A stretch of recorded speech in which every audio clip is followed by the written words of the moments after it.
আহ কি অস্থির! মানে হঠাৎ করে জায়গাটায় আমি এসে পড়েছি। সেই লেভেলের একটা বাতাস,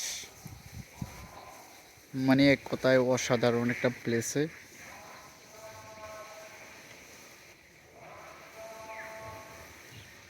আপনি যদি এগুলো না দেখে থাকেন নিজের চোখে, বা মাসের পর মাস এগুলো যদি না ফিল করেন বা না দেখেন, তাহলে আপনি মানে এগুলোর ফিলিংস মানে বুঝতে পারবেন না। মানে প্রতিদিন এখানে আসা বসা মানে অন্যরকম একটা ফিলিংস কাজ করে সবসময়।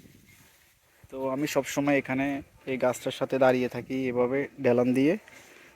যাক, আমার থেকে এটাই সবচেয়ে বড় একটা মজার বিষয়, বা খুব ভালো লাগে। খুব একা, সবসময় আমি এখানে একাই আসি।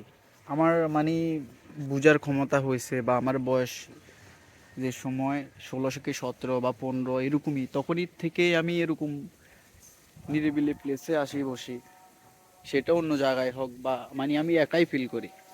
আমি মনে করি যে পৃথিবীতে আমি একা, ঠিক আছে? কারণ আসছি আমি একা, যাব আমি একা, কেউ আমার সঙ্গে যাবেও না, আমাকে আমার জবাবে দিতে হবে। সেজন্য আর কি, মানে ভালো কিছু সব কিছু এখানে বসে বসে চিন্তা করি আমি, এটা খারাপ হয়েছে বা এটা ভালো হয়েছে। এরকম কিছু কিছু মানুষের জীবন আছে, ধরেন আমার লাইফটা এরকম। আমি একটা আমার লাইফের স্টোরি বা একটা ছোট্ট একটা গল্প বলতেছি, মানে যেটা রিয়েল, আমি আমার মন থেকে বলতেছি, ঠিক আছে?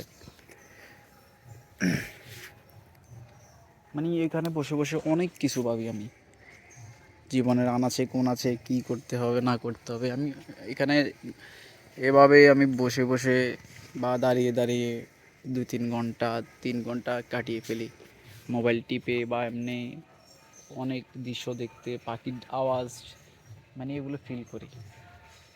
যাক, আমার জীবনে এরকম একটা মাইন্ড আছে মানে আমার সাথে।